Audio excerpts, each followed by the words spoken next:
Room for rent. Nina was desperate, divorced, jobless, and nearly broke. She found a cheap room for rent in historic brownstone downtown. Too cheap, really.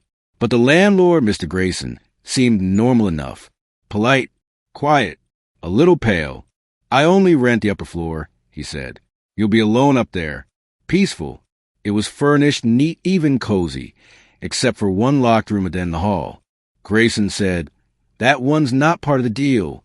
Don't try to open it." She didn't argue. She needed a place, and beggars couldn't be choosers. The first few nights were fine, until she noticed the lights flickering at exactly 3 a.m. Every single night, the hallway would go dark. The air would grow thick, cold, and heavy. Then she'd hear footsteps. Not heavy ones. Light, almost cautious, like a child's. She peeked out her door once. The hallway was empty, except the locked door was wide open. She blinked. It was closed again. In the morning, she asked Grayson. He didn't even look at her. "There's no child here," he muttered. She hadn't mentioned the child. Nina started having vivid dreams. A little girl standing in the hallway, barefoot, eyes wide, mouth stitched shut. Her nightgown was damp, torn, and smeared with soot. In the dream, the girl pointed to the locked door.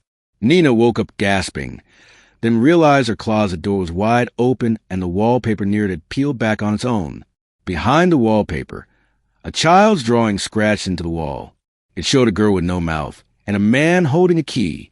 The next morning, she found a single shoelace tied in a perfect bow on her pillow. She lived alone. She decided to investigate. Neighbors said the building used to be a boarding house, run by Mr. Grayson's grandfather. Rumors spread about a fire in the 1950s. A tenant died upstairs. A girl. "No one was charged," said one old woman. "But people say she was locked in there."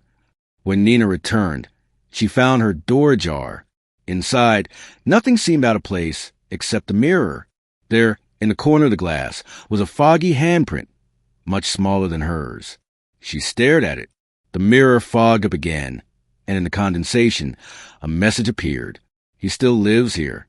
That night, Nina decided to open the forbidden door. At 2:58 a.m., she stood outside it, heart pounding, holding a hairpin. It clicked open easier than expected. Inside, a small nursery covered in ash and cobwebs. A crib, a mobile, dolls with scorched faces, and on the wall, dozens of drawings. All the same girl with stitched lips. The door slammed shut behind her. In the crib, something moved. She turned and saw the girl from her dreams, real, solid, and crying without sound. Suddenly, the girl looked past Nina, and her face twisted in terror. Nina turned around. Mr. Grayson stood there, not old and frail, but young, strong, and furious. "You should have stayed out," he growled. Then everything went black. Nina woke in her room, dizzy, disoriented. Had it all been a dream?